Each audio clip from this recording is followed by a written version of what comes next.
And now from Treasure Island Oldies.com, here's the rock and roll news for the week of May 19th. It was 1965 this week when FBI agents visited Wand Records, the home of the Kingsmen, in order for them to be able to investigate the lyrics to Louie Louie, of course recorded by the Kinks. Annette performed at Radio City Music Hall in New York this week in 1960, but it caused her to miss her high school graduation. The Everly Brothers formed their own record label, Calliope Records, this week in 1961, and the first release was Don Everly performing Pomp and Circumstance under an assumed name of Adrian Kimberly. George Harrison met the Maharishi Mahesh Yogi for the first time this week in 1967. In 2006, the city of Hawthorne, California, dedicated a monument to the Wilson brothers of the Beach Boys, who grew up there. DJ Alan Freed was indicted for income tax evasion stemming from the government's Payola investigation this week in 1960. In 1988, Priscilla Presley held a press conference to deny that Elvis was still alive. In 1979 this week, Elton John became the first Western act to tour the USSR. Bridgeport, Connecticut police canceled a dance featuring Fats Domino this week in 1955. They were fearing that a riot could take place. Florence Ballard made her last appearance as a Supreme this week in 1967, and it happened on The Tonight Show, and so many people watched that show with Johnny Carson. Paul Revere and the Raiders signed with Columbia Records in 1963. The Who movie, The Kids Are All Right, premiered in New York City this week in 1979. Elvis's movie Follow That Dream opened nationally in 1962. In 1958, Jerry Lee Lewis began a British tour and announced to the press his marriage to cousin Myra. The Guess Who made their American television debut on American Bandstand this week in 1969.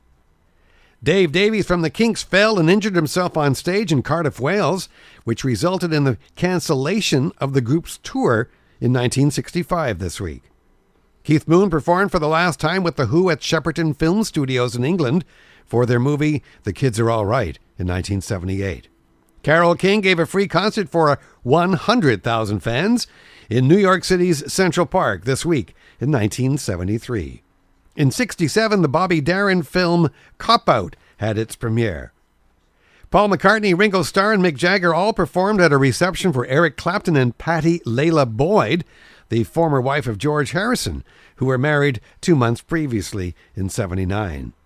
Fontella Bass was inducted into the St. Louis Walk of Fame in 2000. In 1954, Bob Dylan was bar mitzvahed.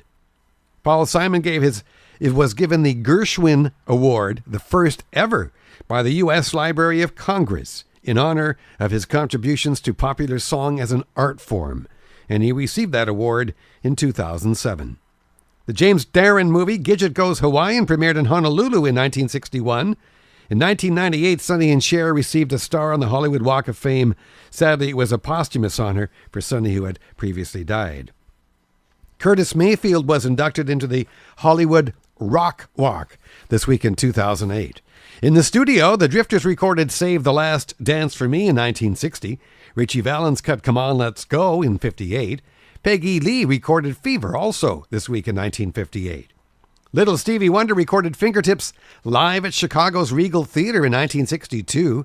Paul Anka recorded Diana in 1957.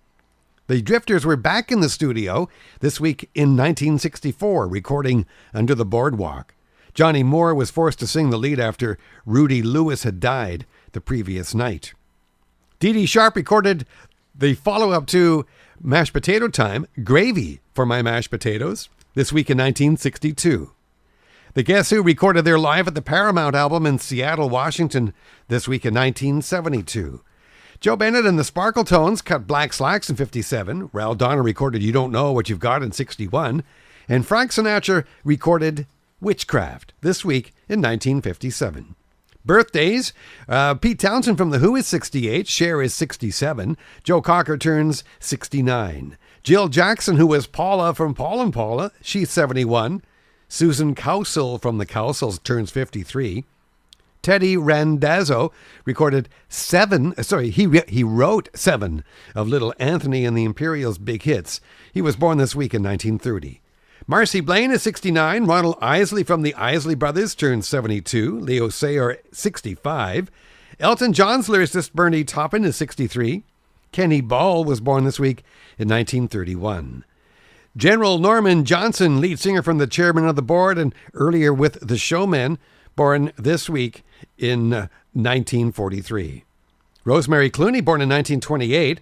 Bob Dylan turned 72. Patti LaBelle, 68, as does Priscilla Beaulieu Presley. Tommy Chong from Cheech and Chong is 73.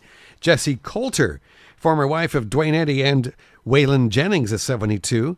Our senior citizen this week is lyricist Hal David, who wrote most of Dionne Warwick's hits with his writing partner Burt Bacharach. He's 92. Mitch Margo from The Tokens, 66. Tom T. Hall, 71. Kitty Callan coming just under our senior citizen. She's turning 91 this week.